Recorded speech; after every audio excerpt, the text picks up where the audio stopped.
you know, the thing that makes this tool what it is first of all, I'll call it its tracking system.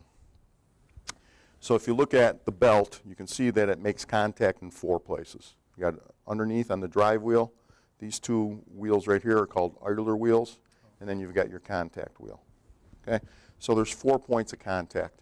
And what this allows this tool to do is to run a variety of belts at different widths. Okay? This is as wide as this tool will go. So it goes 1/2 by 24. Common stock item on every distributor's shelf. We can go down to 1/4 by 24, and then, believe it or not, we can actually cut this in half and run an 1/8 inch wide belt. So if you're putting it on a wheel and you want to get into a right angle weld and take that weld down and blend it, you can do that. So the 4 points of contact allow the belt to track and stay on so that it's not popping off, and it allows you to get your removal rates and the finish that you're looking for. Okay? Now, when you take a look at this tool, you know, it's a 0.5 horsepower motor, and it runs at 20,000 RPM. All right, now, when you compare it to, I'll say, a Dynafile 2, and the first thing that you'll notice is, first of all, the Dynafile 2, 2 points of contact. Yeah. Okay. All right?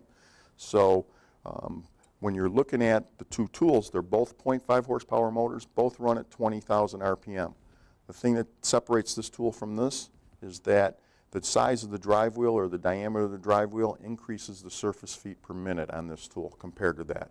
So now if you're thinking about removal or taking down stock, much better tool to choose.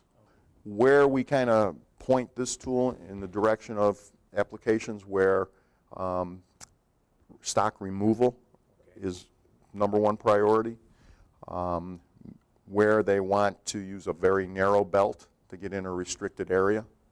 Okay? If the application calls for aggressive use, which equates to more removal on the contact wheel.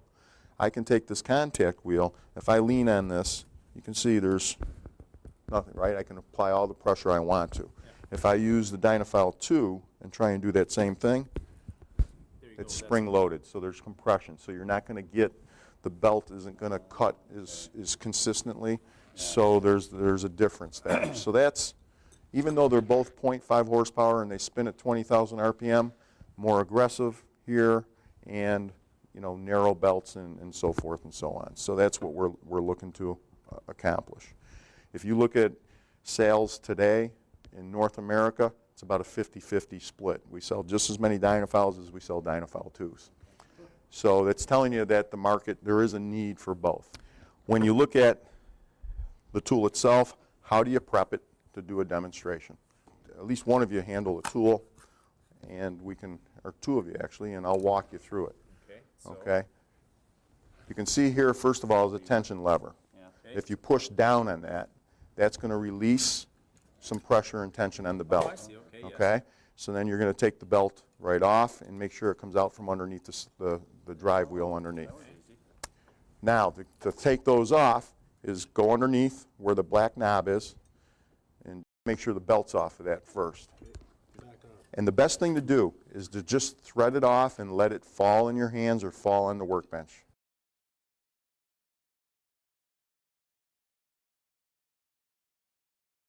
You can see there's a little notch. That's got to be making contact somewhere, because that establishes your pivot point. Okay? So that's going to go in just like so, and face that. Now just go ahead and thread the same arm that you had in there, back in. So you can tighten that right down. You'll see a little parting line or whatever on the right here, like. You just want to make sure the contact arm is kind of parallel with that little seam there. So now what you want to do is you want to prep it and put the abrasive in. The best thing to do is take your abrasive and make a figure 8. Pinch it and make a figure 8. You want to go down underneath the drive wheel and then up and over the idler arms. Hit your tension. Good.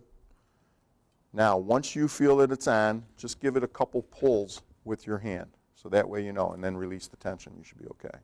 And it just self-aligns itself. That's going to self-align itself. Now, that black knob underneath, Yes. that you use to attach the arm to also becomes a tracking mechanism.